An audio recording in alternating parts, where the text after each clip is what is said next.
अस्सलाम वालेकुम वरहमतुल्लाहि वबरकातुहू। हकीम मोहम्मद याकूब आपकी खिदमत में हाजिर है। आप देख रहे हैं यूट्यूब चैनल सरफराज नेमत हेल्थ केयर। आज का जो मेरा नुस्खा है ये मुबाशरत के बाद की होने वाली कमज़ोरी के इलाज के लिए है। अक्सर ऐसे लोग जो मुबाशरत के बाद थकन का शिकार हो जाते हैं, थकन से चूर हो जाते हैं और उनकी शिकायत होती है कि जब हम मुबाशरत कर लेते हैं तो उसके बाद चलने फिरने को बिल्कुल दिल नहीं करता। ऐसे बस महसूस होता है कि जिस्म को किसी ने इतना जुल्म कर दिया जिस्म के ऊपर कि अब थकन से चूर हो गया है जिस्म, और चलने फिरने की बिल्कुल सकत नहीं होती जिस्म के अंदर। दिल भी नहीं करता कि कोई हरकत की जाए। बस वो ऐसे महसूस होता है कि बस जिस्म के ऊपर कोई इतना जबर हो गया है कि जिस्म जो है वो अब हरकत करने के काबिल ही नहीं रहा। तो ऐसा अक्सर होता क्यों है? ये इसलिए होता है कि मादा मनविया की कमी होती है जिस्म के अंदर। मादा मनविया जब कम होता है तो उस वक्त जो जिस्म की हरारत गुरीज़ी होती है वो कम होती है जिस्म के अंदर। इसी वजह से ये जिस्म जो होता है वो सुस्त सा और ढीला ढाला सा हो जाता है और कमज़ोरी ज़्यादा महसूस होती है। अक्सर लोगों को तो चक्कर आ जाते हैं जब मुबाशरत के बाद फारिग होते हैं, तो उनका सर जो होता है वो चकरा जाता है कि जो जिस्म के अंदर इतनी कमज़ोरी होती है मादा मनविया की वजह से, मादा मनविया के कम होने की वजह से। अगर कम हो जाए मादा मनविया तो फिर ये अलामात हो सकती हैं। जिमा के वक्त जो होता है शहवत टूट जाती है अक्सर लोगों की। जिमा करते हुए, मुबाशरत करते हुए जो दौरान मुबाशरत उनकी जो शहवत होती है वो ढीली पड़ जाती है, टाइमिंग उनकी ख़त्म हो जाती है और इंजाल शुरू हो जाता है। गर्म मिजाज की वजह से अगर मादा मनविया के अंदर पतलापन है या उसके अंदर जलन है, आप जब मुबाशरत से फारिग होते हैं, हम बिस्तरी के बाद फारिग होते हैं हम बिस्तरी से, तो उसके बाद जो जलन महसूस होती है नफ्स की नाली के अंदर और मसाने के अंदर ऐसे खिंचाव सा महसूस होता है, तो ये जो सूरत होती है ये भी इसी वजह से होती है कि मादा मनविया की कमी है जिस्म के अंदर। और दूसरा, कुछ लोग ऐसे लोग शिकायत करते हैं कि जब हम एक दफ़ा हम बिस्तरी कर लेते हैं तो उसके बाद फिर दिल भी नहीं करता, कई कई दिन तक दिल नहीं करता। तो इसकी जो मेन वजह है वो मादा मनविया की कमी है। ये जब तक जिस्म में नहीं होगा तो जिस्म में किरणें नहीं फूटेंगी, जिस्म में दिल नहीं करेगा और जिस्म के अंदर चुस्ती नहीं होगी। तो इसलिए काफ़ी दिन गुजर जाते हैं, जब जाके वो मादा मनविया की कुछ मिकदार जिस्म के अंदर आती है तो उसके बाद जिस्म के अंदर अकड़ाव सा, जिस्म में ऐसे खुशी सी महसूस होती है और जिस्म में चुस्ती महसूस होती है। इस वजह से वो फिर हम बिस्तरी कर लेते हैं तो उसके बाद फिर दोबारा ये सूरत हाल हो जाती है। मादा मनविया की जब कमी होती है तो ये सूरत हाल का सामना करना पड़ता है। इसके अलावा ऐसे लोगों को दिमागी कमज़ोरी होती है, भूलने की जो आदत है वो भी हो जाती है, नसियान का मर्ज़ जिसे कहते हैं, ये उन्हें हो जाता है दिमागी कमज़ोरी की वजह से, क्योंकि जिस्म के अंदर मादा मनविया की कमी है।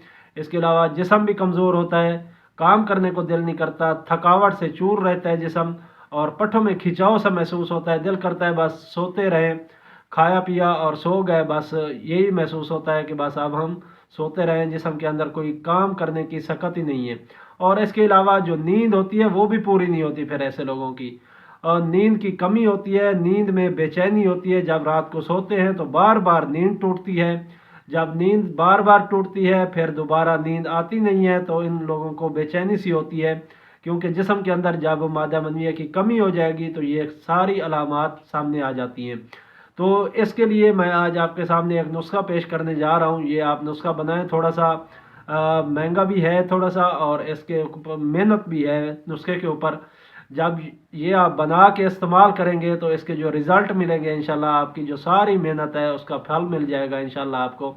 तो आप चलते हैं अब नुस्खे की तरफ। आप नुस्खे को नोट कर लें। उसमें आपने मगज़ चलगोज़ा लेना है, ये 50 ग्राम ले लें। मगज़ चलगोज़ा 50 ग्राम ले लें। मगज़ बादाम ये आप 20 ग्राम ले लें। किशमिश ये भी आप 20 ग्राम लें।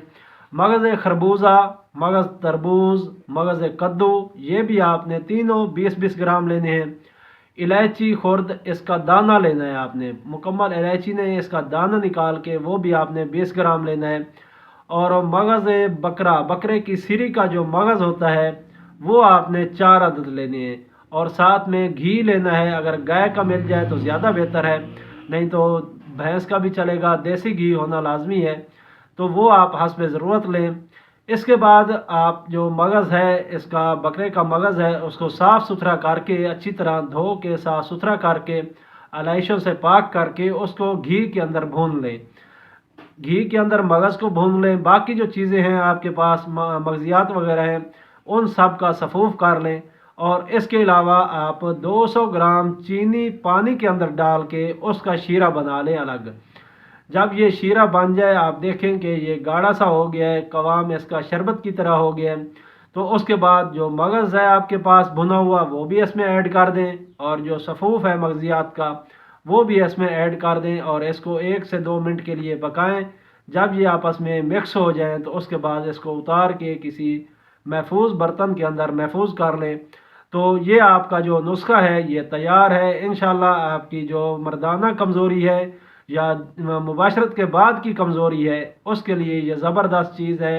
ये जिस्म को ताकत पहुंचाने के लिए, जिस्म को ताकतवर बनाने के लिए ये आपके पास बेहतरीन टॉनिक तैयार है।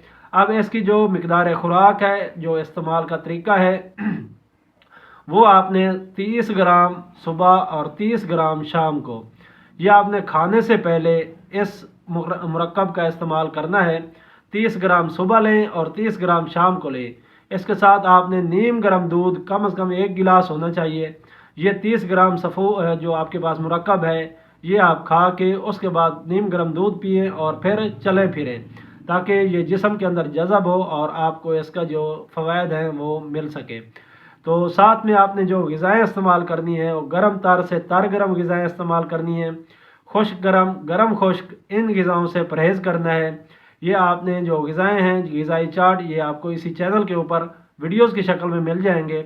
आप वहाँ से इस्तेफ़ादा कर सकते हैं। और मैं आपको ऐसे बता दूं कि आप जो गर्म तर ग़िज़ाएँ हैं ये 5 नंबर और तर गर्म 6 नंबर की जो ग़िज़ाएँ हैं, इनमें से जो भी चीज़ें आपको मिल सकें वो आसानी से आप इस्तेमाल कर सकते हैं। तो मुझे उम्मीद है आपको ये मेरी वीडियो पसंद आई होगी। अगर पसंद आई है तो इसको लाइक और शेयर करें ताकि दूसरे लोग भी इससे मुस्तफ़ीद हों। इंशाअल्लाह फिर मुलाकात होगी किसी और अच्छी सी वीडियो के साथ। तब तक के लिए मुझे इजाज़त दें। अस्सलामु अलैकुम रहमतुल्लाहि व बरकातुहू।